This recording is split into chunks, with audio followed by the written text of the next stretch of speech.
Hey guys, I'm back giving you the video this week, and it is this weekend wrestling episode 5, 6. I don't know. It'll be in the title. Uh, so yeah. Today's been today. This week has been a very interesting week in wrestling. It's been controversial. It's been eye-opening. It's been sad, I guess. Yeah, it's been sad for one part of it. It's been Fans have been rallying around certain wrestlers this week for a reason I'll get to later. So let's just get right into all the big news from this week. So let's begin. First off, we're gonna start off with the sad note, and that is the passing of JR's wife, Jane Ross. R.I.P. to her. Yeah, it's a sad thing. She passed away. She was in a car crash. I believe, if I recall, she was then put in critical condition. I believe for head injuries. And then she passed away, I believe, Wednesday, or I believe it was Wednesday. Yeah, I believe it was Wednesday she passed, so R.I.P. to JR's wife.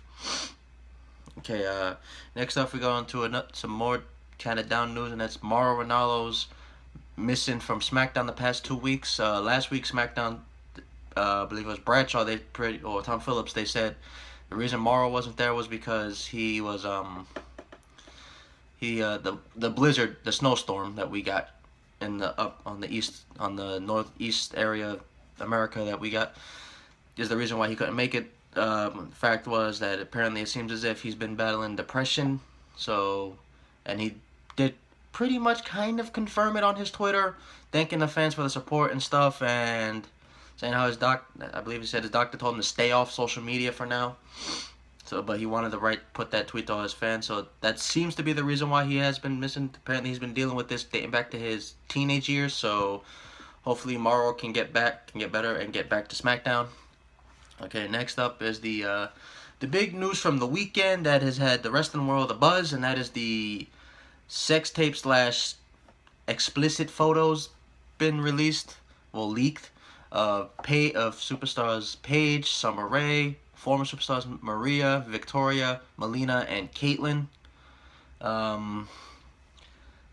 Apparently the first one who got the private things released was Paige, and apparently the person who leaked her stuff threatened to leak a whole bunch of other former women's stuff, and has pretty much done his promise. He has released photos of Caitlyn, Victoria, Melina, Maria. The thing is, with many of them have never. For someone like Maria, who has posed nude from Playboy, and she really hasn't spoken about it. I guess she doesn't care or so. Especially with the rumors coming around that she's returning to WWE. I think for the WrestleMania women's match. She's not the only one, along with Victoria.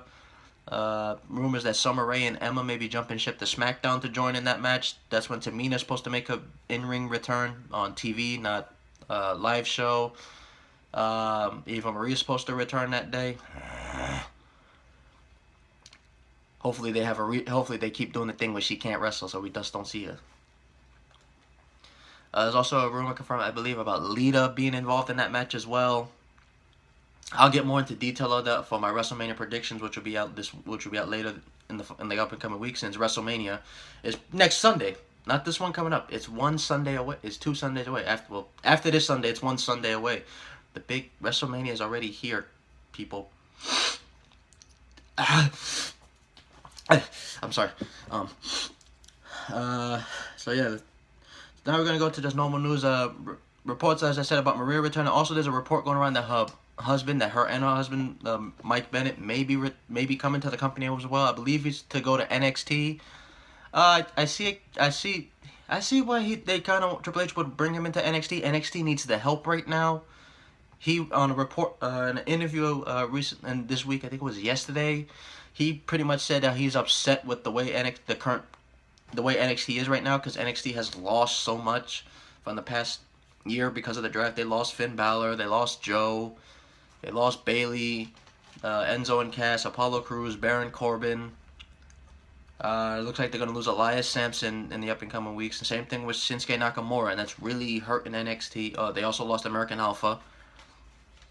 That's really hurt the product. NXT the thing with NXT is it still managed to pull off some great shows like the takeover shows. They find ways to make to make a division better.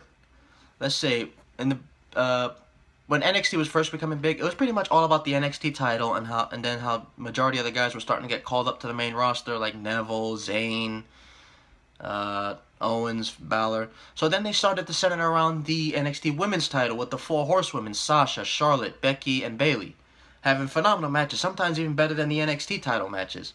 And then when they started getting the call up with Sasha, Charlotte, and Becky got called up in the 2005, 2 years ago. So they really didn't center that much around the women's title. Then they started to center around the tag team division going around. Well, actually, first they centered around the NXT title more because they had Joe and Finn. Then as we hit 2016, they started to center around the tag team division more when we had the great matches between the Revival, DIY, the Authors of Pain have looked dominant. Hell, even when American Alpha was there, they still had great matches with the Revival. So the thing is, now we're gonna have to see because the Revival should have been due for a call up for a long time. Let's say with Samson Nakamura. Probably Asuka's gonna get called up soon, so that's gonna hurt the women's division, losing its pretty much face. She's getting close to a year reign, or is it a year already? I don't remember. I don't know yet. I think it's getting close to a year. She's still undefeated. She's been in NXT for almost 2 years. If I recall, she joined back in, I think it was the fall of 15. Yeah, because I now remember they did the Takeover London. Yeah. Losing the Revival would hurt. I believe Gargano and Ciampa, DIY, is going to get called up soon because they already dropped the tag team titles to the Authors of Pain. It's supposed to be a triple threat tag team match where I pretty much see the Authors of Pain going over in that match. Spoiler alert for my predictions on the Takeover, Takeover Orlando show. Spoiler on that one.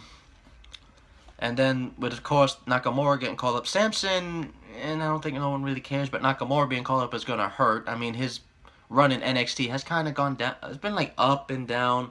When he debuted, it was at the highest peak, and then it kind of went down a little because he wasn't doing nothing. Then he won the NXT title, went back up, and now that he lost, then the flip flopping between he and Joe kind of floundered in the middle. And now that he lost it, they did an injury angle. It's kind of gone down. Now that he's back, he's pretty much going to have his match with Rude, pretty much to lose to Rude. Because the person I don't see anyone taking the title from Bobby Roode except maybe Ono or possibly the newest arrival, Aleister Black. Love that name, Aleister Black. And then Roode will probably get called up around the summer probably. So yeah, that's what I pretty much see about that. Other news this week. So that's why I saw why Mike Bennett would be a great fit for NXT. He could be put right in the top card. He has arguably the best manager besides Maurice and Maria. That'd be an interesting thing if they were to go to SmackDown and see like a little feud with the Miz and Mike Bennett. Like if Miz was to find his way back to the main event scene and possibly become WWE champion, I wouldn't be surprised. I mean, I'm not Miz's biggest fan, but I wouldn't be surprised on the role he's been. That's one thing I admit. Miz has been on one of the hottest roles ever. Probably his best run of his career so far. Even better than his horrible WWE run. WWE title run. So it would be interesting if he gets called up and maybe Bennett would work as the face and then Maurice had the thing and Mike Bennett and Miz. It'd be interesting to see if that would happen, but first he'd probably have to go to NXT. Triple H also said in the thing he believes that Kyle O'Reilly is going to end up in WWE. He'd probably go to NXT because he's one of the guys that WWE pretty much has to teach the WWE style of wrestling to, which they've done with numerous wrestlers. Look at Roddy Strong, Bobby Roode, Eric Young, pretty much Joe, Finn, Owens, Tommy, Nakamura. Even though Nakamura pretty much looks like it's still his New Japan style, a little toned down just a little bit, like some of the harder moves, but it's still his strong style. So, okay. Next up, and pretty much the biggest news of the week, is the fact that the reports have come out and pretty much been confirmed that WWE has offered the Hardys, Matt and Jeff, a contract. Only Matt and Jeff, no Senor Benjamin or Matt's wife Rebby. No, not even King Maxwell. So it seems as if there are reports going around that it pretty much is confirmed that the Hardys are pretty much going to come back.